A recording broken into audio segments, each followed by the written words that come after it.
세 번 3분, 당신이 궁금해할 주식 정보를 실시간으로 전달해 드립니다.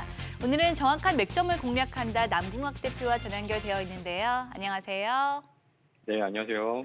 네, 달러 강세와 금리 인상에 대한 우려로 코스피 2440선에서 움직이고 있는데요. 이 시간 눈에 띄는 특징 업종 어떤 게 있을까요?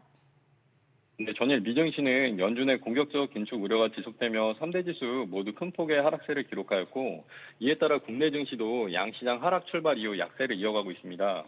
금일 오전장에는 가스와 태양광 관련주가 강세를 보이고 있는데요.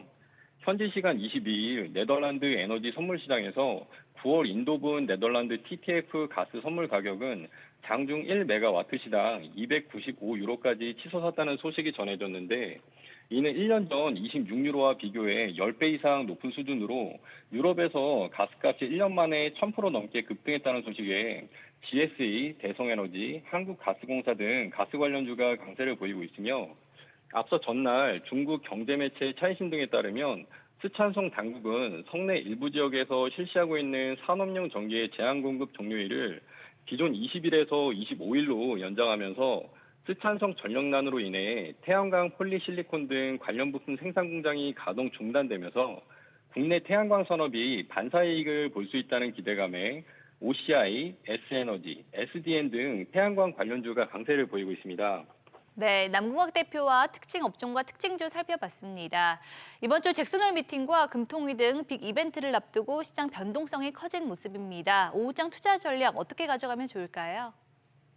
네, 2분기 국내 기업들의 실적 발표가 서프라이즈 우세로 일단락되고 있는 가운데 이번 주 국내 증시는 주요국 중앙은행 총재들이 모이는 미국 잭슨홀 미팅과 한국은행 금융통화위원회를 앞두고 박스권 내 등락을 보이며 숨고르기 장세에 들어갈 것으로 보입니다.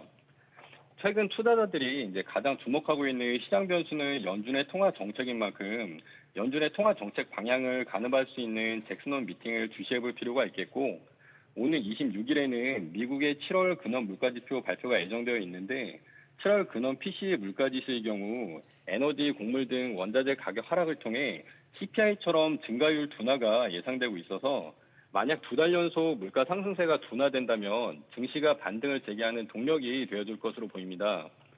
관심 업종으로는 2000년 이후 환율이 1200원을 돌파했던 6번의 환율 상승 국면에서 주가가 많이 오른 업종인 하드웨어, 통신, 음식료, 자동차 업종까지 살펴보시면 좋을 듯합니다.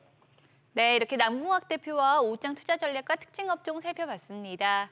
당신의 주식을 책임져주는 3분 시황과 함께 오늘도 성공 투자하세요.